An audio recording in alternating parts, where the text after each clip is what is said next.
balita. Pugot na ulo natagpuan. Ito ang ulat ni Lina Fajardo. Natagpuan ang isang pugot na ulo sa isang talahiban dito sa Patikul, Hulo. Ayon sa aking mga nakausap, ito umano ang ulo ng principal ng Kanagi Elementary School sa bayan ng Patikul. Ito ay nakapasok sa isang bayog. Ayon sa isang saksi, nalangkap niya ang masangsang na amoy, kaya niya natunton ang dugo ang bayog. Ang biktima ay kinilalang si Michael Balmes na kamakailan ay dinukot ng mga bandidong Abu Sayyaf.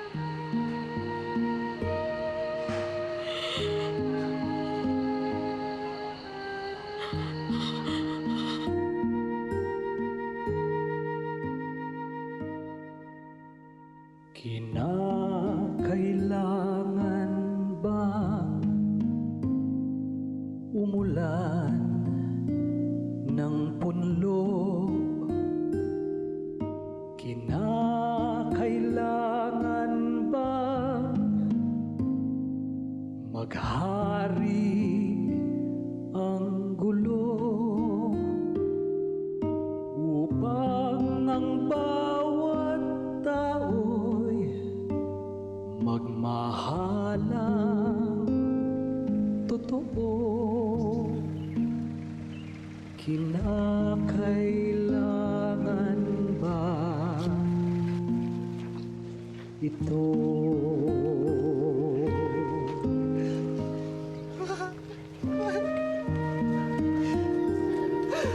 Ipasok niyo na. Ipasok. Di ako papayag, bayan ko ay masawi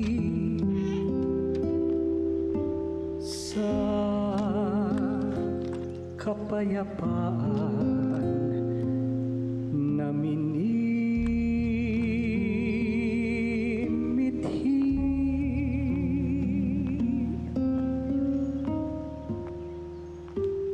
Ako ay lalaban,